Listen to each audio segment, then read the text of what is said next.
Hi, I'm Stavros. Good morning and welcome. In today's video, I'll be taking you on a full tour and test drive of this brand new Opel Vivaro-e. It's the full electric van. So we have Derek Reilly. He is from EV Review Ireland on YouTube. Check him out. He kindly brought the van down for me to review. So yeah, let's check this van out, guys. Get it out on the road and see what it's like. Okay, let's start off with the full walk around of the brand new Opel Vivaro-e. Full electric, as I said. Now this has a 50 kilowatt hour battery pack capable of up to 230 kilometer range. Now you can get a 75 kilowatt hour battery pack and that will give you a range of up to 330 kilometers. And they are both WLTP ratings. So yeah, quite a nice looking van. It's finished here in Moonstone Grey Metallic. And this is coming in at just under 31,000 excluding VAT. Now this is the Sportive trim, so we have many extras on this particular trim. You can go for the more standard one if you want to save about another €1,000 on your price. But yeah, quite a nice van. Now you can get a shorter one, which is 14 inches shorter if you wish, if you don't need the extra length. And it does have two side doors as well, which is very good. So let's just open it up here. Now you can lock the cargo compartment separately to the cab or vice versa, up to yourself. And yeah, we have decent space here. You would get easily 2 full-size pallets or even 3 Euro pallets here. And yeah, it is a bit on the tight side. I'm 6'2", so you would have to hunch down quite a lot in this van. But of course it is very good for getting into multi-story car parks and basement car parks. Now it would be good if those lights were a bit brighter. It is quite dark even with those 2 lights on when you close the doors.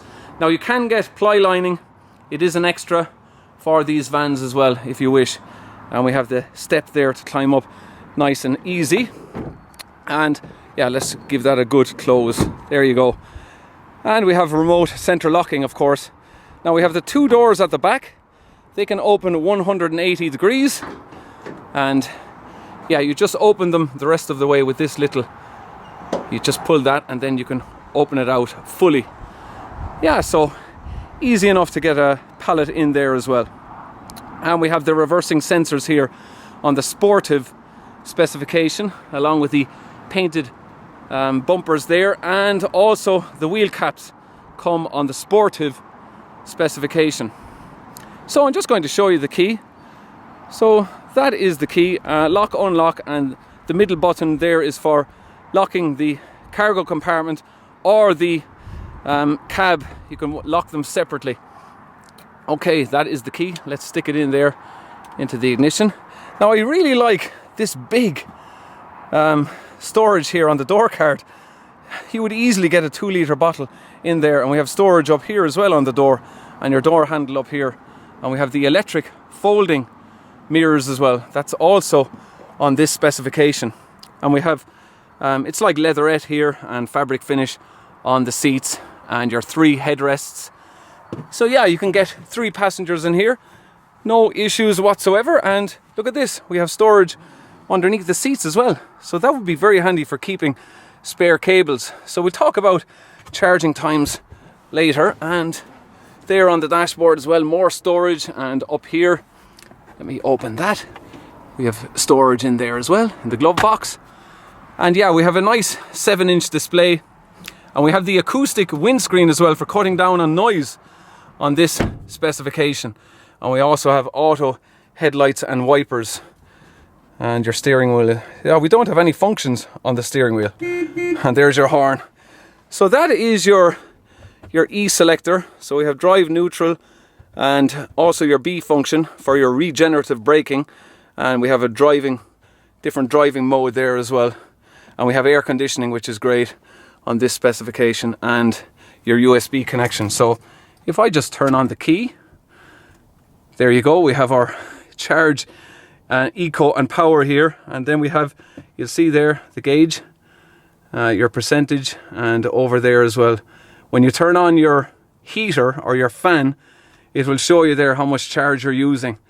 And we do have Apple CarPlay and Android Auto on this 7-inch touchscreen, which is very nice. Okay, I'm just going to hop outside and open up the bonnet just to give you guys a look underneath. Now, of course, this is based on a combustion engine van, so you can see the amount of space we have underneath the bonnet here, and your coolant there, and down there your power steering fluid and your battery.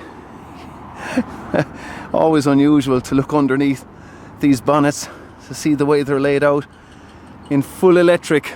Okay, yeah, quite a small bonnet as well. It's very narrow. Myself and Derek are just going to charge it up. So we're here at Supermax in Portlaoise. Let's charge it up, get it on the road and see what it's like. Okay guys, we're just going to charge up on this one. So this is a 50 kilowatt hour ESP charger. Derek has his card and he's going to stick it into the charge port here. Now, of course, we have AC and DC charging. So AC charging, Derek, you're probably talking about 7 hours, are you? Yeah, about 7 hours. Yeah. On a home kilowatt. On a Yeah. home kilowatt. And here, I suppose 0 to 80%, about 40 minutes? Yeah. Roughly around that, guys. Yeah, this is a fancier charger, guys. It's got all the stuff in it. This one is a more simplified one. And by the way, Derek, you said as well, this is a 150 kilowatt. 250. Yeah. But it's only charging at 75 kilowatts at the moment. For some reason, we don't know why. But there you have it. Okay, so we're just going to wait to charge here. Now you'll see there the flashing green light. Now when that goes solid green, that means we're fully charged. Red, there's a problem. And blue, what's blue again for, Derek? Timed. You can set it so they can time overnight. Oh, right. Timed overnight. There you go. There's all the symbols there. Okay, let's wait for it to charge up. So Derek, we don't have any reversing camera on this, but you can get it. Correct, and the sensors are there. Okay, so we still have the sensors, guys, so you know the story. We just keep going back till we hear the beep, beep, beep, not the bang. Okay. Yeah, so Derek, there are, in the PSA group, so you've got your OPEL Vivaro-e, you've got your Peugeot, no, D. to D. Yeah. So you've got Put the it in neutral. Peugeot and you've got the Citroen. Yeah, the Citroen e-Dispatch and the Peugeot e-Expert. Okay. And in the UK we've got the Vauxhall. Yes, Vauxhall. Now, Derek, why do they change the name? In the UK? Yeah, like, why do they do that? Why don't they call them either Vauxhall or Opel? Stick to one name. Because it originally was a UK brand, and there is that brand loyalty there. Yeah. They built up Vauxhall name over the years, and if somebody sees Vauxhall, they think they know where the brand came from. They'd still think it's a UK brand, but it's all Opel now. Yeah. Stellantis now, the parent company. Do you know what, Derek? You were right. You can feel the weight. Yeah. You can feel the weight. You're allowed to gross 3,100.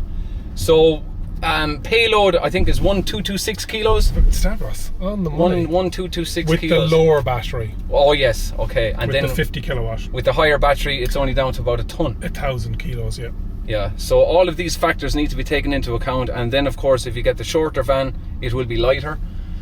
And then specification might add weight as well. And don't forget you've got towability as well. Oh yeah, 1 ton Yep. towing capacity, which So is it's a quite lot, good. It is, yeah. For a commercial vehicle, between what you have in the back and also then on a trailer. Yeah. For an electric. Now that's going to affect your range obviously, but Yeah. there you go, Star Yeah, Wars. it's acceptable. It's acceptable power. Just kicking off there. So Derek, you've driven this an awful lot longer than me, obviously. So how is it wind noise? Yeah, I found it good. Yeah. Road noise and wind noise, I think it's well insulated. I think because you haven't got that combustion engine to drown out other noises, you probably will pick up a bit more, but very comfortable. Yeah, we can put it into B mode here as well. Yeah, 2-stage regen, and then we have different driving mode here as well. So we have eco, we have normal, and power mode. I'll keep it in power. Oh, I did feel the kick. I did feel the kick there, guys, in power mode. Yeah, there was an instant bit of a kick there. Like, realistic range in this 50 kilowatt hour battery pack, their claim, you know, the WLTP is 230. So, you know, with a load on, obviously that's going to be lower. But how much lower is the question? That's the question. And also, I did Dublin down to Portlaoise to meet you today, Stavros, and it was giving me all motorway all the way down, probably about 170, 180 empty van, all motorway. There's so many different things that can affect it between empty or full van, temperature outside, motorway, wind, uphill, downhill. It really will depend on your route if you're thinking about buying a commercial EV. And I can see there on the range we are averaging 25.4 kilowatt hours per 100 kilometers. Yeah, so it wouldn't be too far off my Honda E when I'm doing a lot of town driving. Although coming up here today, Derek, I did average 20.5 kilowatt hours per 100. Yes. That's not, in fact, I think that's my best so far. I'll take credit for that. You knew you were coming to contact Mr. EV review. Yeah, a couple of backwinds as well were a bit of a help on the way up. As you can see, it is a windy day today. You'll fit a bit more in the back of this. I'm coming up to a roundabout here now, Derek. It's not bringing me to a complete stop. She's not one pedal driving. No, it's not one pedal driving, but still not too bad. No. You see, watch. Foot off, foot off, foot off. Yeah, so it's... Yeah, it gets you there. It's and good. You're putting energy back into the battery as well. So definitely, I always drive with the B mode on anything, or the highest regen level. But you're saying the kilowatt hour on this is the same as your Honda E on average. But as I was saying, you'll fit a small bit more in the back of this. Oh yeah, a lot more. More important though, Stavros. Yeah. What kind of tyres is it on? Michelin Agilis 3. Very good, very good. Is that how you say it? Agilis, maybe, if it's French. But there is good visibility out the side windows. I like that. Yeah, I thought they were a bit small. No, well, the mirrors are small. Sorry, but the windows, definitely. Yeah, the windows are quite good, and the windscreen, decent visibility out of that. I've got good headroom up here. And with the steel bulkhead, they still give you a little mirror here to look at yourself in. Yeah, because there's no vanity one here. So that's why that mirror is still there, guys. Yeah, we figured that one out. So, but this van only has 1,454 kilometers, so very little mileage on it. Brand new. Yeah. So you have the Edition, that's the standard one. Correct. Then we have the Sportive. So we have auto headlights and wipers. We've got the acoustic windscreen, 7-inch touchscreen, air conditioning, folding electric mirrors, rear reversing sensors, body colour bumpers, and mirrors, wheel caps, LED daytime running lamps, and fog lights. You've it all off, Stavros. He has it all off. So 2 trim levels here in Ireland. I think in the UK you've got 3. But it's just a price difference, Derek, between the Edition, which is the standard one, and this. Good value. It is good value now. It is. So it's around €1,000. Yeah. So definitely go for this specification, guys, in this van. And we have our Android Auto and Apple CarPlay as well. Yeah. So you took your time coming down here, Derek. You were only doing 100 kilometers. 100 kilometers. Stuck on cruise control. Did Dublin to Mullingar. Dropped off somebody there, and then come over to Stavros. So a lot of motorway and main roads. Yeah. And judging on what you've charged, Derek, okay, what would be the realistic range in miles? In miles or kilometers? Miles. We'll go miles. Probably talking 120 miles. 120 miles, okay. Yeah, I think that, if you looked after it, you didn't go crazy at 120 or above if your shoe wasn't too heavy. But then there's no load in the back of this, so it's very difficult for me to, as a reviewer. Exactly, isn't it? Put a ton in the back of it. Yeah, I'd love to have it for a week and load it up with a ton and take it on a run and then do the same run empty. We'll have to talk to Opel Ireland. Opel, please help us out here. I have a charger at the warehouse, I can plug it in. I have a charger at home, no problem. Oh yes, charging times, Derek. Yes. So we talked about it already at the charger. So you have a at-home charger. You're probably talking 7 kilowatt. You're talking overnight, 7-8 hours. Okay. And then you can do it can charge up to 100 kilowatts. It's got a 100 kilowatt motor in it, but up to 100 kilowatts. So if you can find a faster charger, that'll do it. But a regular charger, you'll do 20 to 80%, about 40 minutes. Yeah. And the electric motor, as you say, it's 100 kilowatt, 260 newton meters, and 134 horsepower. Yeah. So we're just going to get it up to motorway speed, just to see what it's like. Now, guys, forget about charging this on a granny charger, because you're talking about 22 hours and even longer for the 75 kilowatt hour battery pack. But there is quite a difference in price there. Yeah, it jumps up a big chunk. It's like €5,000 of a jump. You really need to know that you needed the range, and that's a huge conversation that I'm having with a lot of people with regards to EVs. Everybody thinks they want the bigger battery.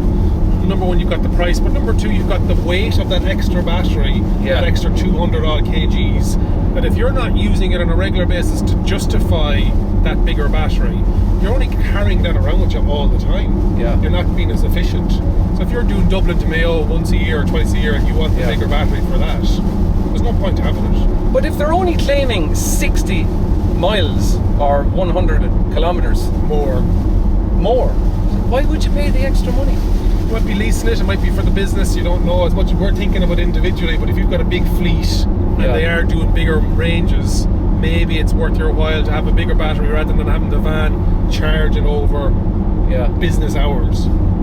So the Michelin tyres, quite enough. I think so. Yeah. We're able to have a conversation, we're not shouting at each other. The Agilus 3, 215, 65, 16-inch. Michelins. In case anyone is wondering, guys. So we're just cruising at 110 kilometres now, guys, because we can't seem to get it above 110, Derek. It has an inbuilt limiter, properly limited by Opel. Yeah. So even though we can get the limiter to show 120, it won't go to 120. But anyway, Derek, you shouldn't be really driving these at 120 anyway. No. Because it's not very efficient. Yeah, around the 100 kilometres. Around the 100 is fine, yeah. Now, Derek, this centerpiece here, you know, for the E-selector and the driving mode, it would be good if they moved that up onto the dashboard here, because then you'd have more space for the second passenger. Correct. Because the second passenger will have to have their knees sideways. Or one leg. Yeah. If you are registered for VAT, can you claim back €3,800 on this van? Correct. So this particular one we're in would be coming in at what, 27,800 after VAT and the grants. So yeah, you can get a grant back. And it will be more expensive than the combustion engine one, but you have to look at the total cost of ownership, maintenance, servicing, price of fuel. As you know, Stavros isn't going down, it's only going up. Yeah. And so looking at that, nobody buys a van and pays for their diesel all up front. Whereas with an electric, you're buying it, you're paying for that battery to be sitting there. And if you've got solar on your business, or you're using night rates or night meters, you can fill this up for €4 or €5. Yeah. So if you can get 200 kilometre range for €4 or €5, I don't know what efficiency you've got in your truck or your van. You're never going to get that out of diesel. And Derek, how come you can't get a grant to put a charger at your work premises? It's something that people are looking at, and also people want a charger at maybe their second home or a holiday home. Yeah. They'd love to get a grant for that as well. But I definitely think the government will have to start looking at subsidising, because I know you recently put one into your warehouse, and you weren't able to get a grant on the back of that. But for people to incentivise businesses to put chargers in their businesses, the definitely government will have to assist. And Derek, the onboard charger in this is 7.4 kilowatt. AC, yeah. Can you get 11 kilowatts as an option? I don't know, actually. That's a good question, Stavros. I think you possibly can, but I'm not 100% on it. 3-phase. Yeah, but I would definitely recommend getting that if you can. Go for the 11 kilowatt onboard charger, because a lot of businesses have 3-phase. You have 3-phase in the warehouse as well, I'd say. But you see, it's not going to make a difference. No. You know, so your charging time won't be any shorter. Whether it's on 3-phase or single phase, because it's only 7.4 kilowatt. Exactly. No matter what you're trying to put into it, it won't go into it. It's always limited by whichever is the lowest one. So whether it's the cable, and I recently had somebody who was had an 11 kilowatt charger at their work. The vehicle that they had could take 11 kilowatt, but the cable that they used between the two only took 7. Oh yeah, so single phase cable. Yes, was 7. I know, and Derek, those cables are expensive. You know, those 3-phase cables, because I got one. It's about €210. They're not cheap, but in the long run, you're going to save the time of the thing actually charging. Oh yeah, absolutely. There's the wind behind us now. We'll be getting better efficiency stuff. Yeah, I can see that. So we might get our average down from 25.4. Yeah, actually, you know what? I'll keep it at 100. Okay. Let's see, can I get this average down at all by the time we get back? Stavros not happy with my economy driving on the way down to see him today. But still, you didn't do too bad, though, for a van. No, not bad at all. Yeah. And it is a windy day. Yeah, it's a nice van. It's great to see them on the road. It's going to be great when there's more of them on the road. Yeah. It would be fantastic if it was possible for them to insulate even more. Do you know what, Derek? I'm just wondering, if you did ply line the back and cover the arches, you could even cut down more noise. Yeah, definitely, because it's like a big drum at the moment. There at the moment now. There's nothing in it. It's all metal sheeting. Wouldn't wouldn't it be interesting to do a sound test before and after ply lining? Opel Ireland, the staff was looking for and see with and without. Yeah, and do a sound test. Ply lining with, ply lining without, same road, and see what the sound difference is on the Michelins. Yeah, good tyres. Yes, very good. We're big fans of Michelin here, guys, on the Stavros 969 channel. And Derek is looking for a set for his car. Michelin, give him a call. EV Review Ireland on YouTube. Sponsors are coming, Derek. And think of Goodwood. Goodwood Festival of Speed. You got to get a lift up that hill. Yeah, you know? Absolutely. Get it all in there. But yeah, we're going to make our way back to Supermax, guys, and get parked up and have a top up before Derek takes the van back home.